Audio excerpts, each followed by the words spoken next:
Good morning students. आज हम बात करेंगे अंग्रेज़ों के समय में ग्रामीण जीवन तथा समाज।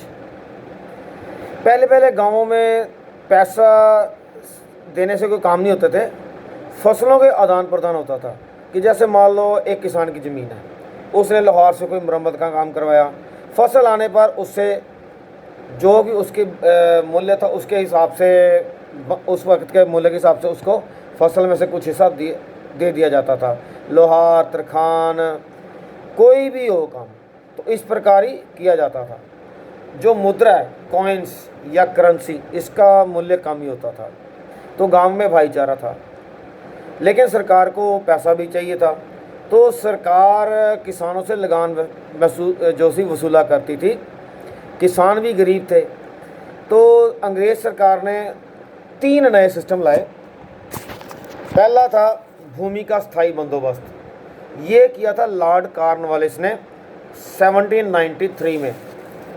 इसके अनुसार जो जमींदार थे उनको भूमि का स्थायी स्वामी, मालिक मान लिया गया, और वो ही किसानों से लगान इकट्ठा करते और सरकार के खाते में जमा करवा देते। इससे ये था कि जो ज़मींदार लगान नहीं दे पाता था, उसकी ज़मीन का लगान के हिसाब से ज़मीन जब्त कर ली जाती थी। इससे फ़ायदा ये हुआ कि सरकार की आमदन निश्चित होगी, लेकिन जो ज़मींदार लोग थे वो आगे किसानों से अधिक टैक्स लेते थे। नतीजा क्या था? ज़मींदारों की आर्थिक स्थिति ठीक रही, लेकिन किसानों की खराब हो गई। उसके बाद फिर किया रैयतवाड़ी सिस्टम। ये किया था 1820 में थॉमस मुनरो ने। उसने बिचौलिए ख़त्म कर दिए। किया क्या कि जो किसान खेती करते थे उन्हीं को स्वामी मान लिया गया और उन्हीं से ही टैक्स लेने का निश्चय किया गया। तो इससे कृषकों के अधिकार बढ़ गए और उनकी आमदन में भी वृद्धि हो गई। और इसमें कुछ दोष थे। एक ये थे कि जो पंचायत थे उनका महत्व कम हो गया और गांव की जो भाईचारा था वो भी कम होने लगा। लेकिन आगे जमींदार शोषण करते थे, अब सरकार किसानों का शोषण करने लग पड़ी। लगान ज़्यादा होता था, फसल कम होती थी। नतीजा क्या था? उनको शाहूकारों से कर्जा लेना पड़ता था। शाहूकार काफ़ी ब्याज की ऊंची दरों पर कर्जा देते थे। किसान फिर गरीब के गरीब रह गए। अब इन दोनों प्रथाओं की बुराइयां दूर करने के लिए नया सिस्टम लाया गया, वो था महलवाड़ी। महलवाड़ी में क्या किया गया? एक गांव, उसके ऊपर ही निश्चित कर दिया कि हमने आपके गांव से इतना लगान लेना है, तो लगान फिक्स हो गया। अगर कोई किसान लगान नहीं दे पाता था तो गांव का भाईचारा उसकी भरपाई कर देता था। लेकिन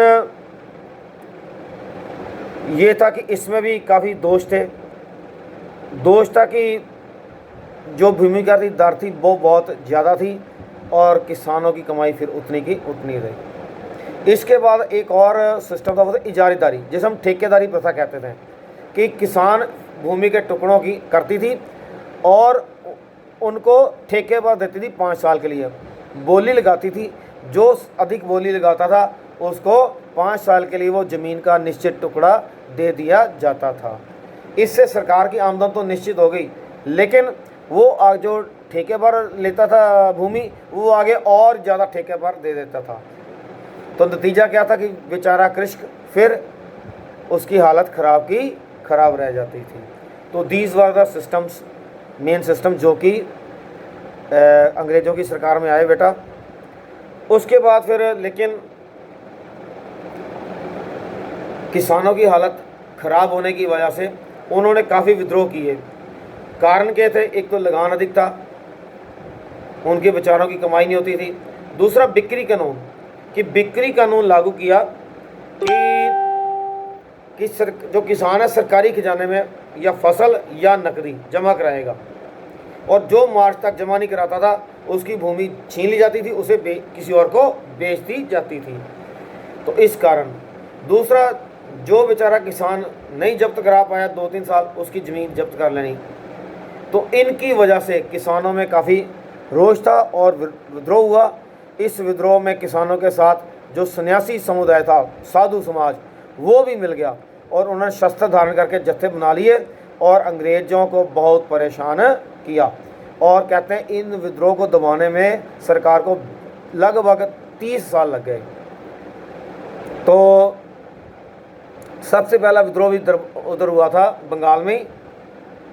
तो उसके बाद ये जो जिसको 30 साल लगे, उसके 1822 में बरामोसी नामक स्थान के किसानों ने चित्तौड़, सतारा और सूरत में सरकार के विरुद्ध विद्रोह कर दिया। लेकिन सरकार ने डिप्लोमेसी, कूटनीति अपनाई, काफ़ी लगान माफ़ कर दिया। कई किसान जो ज़्यादा गरीब थे उनको पुलिस या आर्मी में भर्ती कर लिया गया।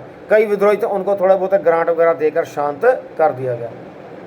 फिर 1829 में सैंडवे ज़िले में किसानों ने विद्रोह कर दिया और अंग्रेजी पुलिस पर हमले किए और बड़ी संख्या में उन्हें मार डाला। फिर 1835 में गंजम ज़िले में धनंजय के नेतृत्व में 1837 तक ये विद्रोह चला। 1835 से 1837 तक उन्होंने रास्ते में वृक्ष गिरा दिए ताकि जो फौज है वो पहुंच ही ना सके। और लेकिन फिर भी सरकार ने काफ़ी सैनिक बल की सहायता से इसका दमन कर दिया। फिर मध्य प्रदेश में जगह सागर, 1842 ईस्वी में वहाँ माधुकर नामक जमींदार था, उसके नेतृत्व में विद्रोह हुआ। इन्होंने कई पुलिस वालों को मौत के घाट उतार दिया और काफ़ी लूटमार की। इसके अलावा रावलपिंडी जो कि आजकल पाकिस्तान में है, पटियाला उस वक्त रियासत थी, इनमें भी विद्रोह हुआ लेकिन दबा दिया गया या शांत करवा दिया गया। लेकिन एक समय अंग्रेज़ों ने अब एक नई थ्योरी दी कि कृषि का वाणिज्यीकरण, मतलब कमर्शियलाइजेशन ऑफ एग्रीकल्चर। आगे किसान उतनी फसल बोता था जितनी एक साल के लिए ज़रूरी है। अब किसान का जो एम था वो फसल से अधिक पैसा कमाना हो गया। अब वो केवल खाद्यान्न ही नहीं पैदा करता था बल्कि जिस फसल से ज़्यादा मुनाफा हो उसको पैदा करता था। और अंग्रेज़ों ने भी वो फसलों को एनकरेज किया जो उनके लिए अलग अलग उद्योगों के लिए कच्चा माल के में प्रयोग की जा सकती थी। तो ज़्यादा से ज़्यादा प्रॉफिट कमाना तो तभी हुआ कि आगे जैसे किसान नेचुरल खेती करता था, नेचुरल खादें डालता था, वो फिर पेस्टिसाइड्स, ठीक है, आगे बढ़ता गया। अभी पता है सबको कैसे कैसे खादों का प्रयोग होता है, कैसे कैसे फसलों को टीके लगाकर फलों सब्जियों को बड़ा किया जाता है। ये सब उसी वाणिज्यीकरण की देन है। तो this was all about this chapter.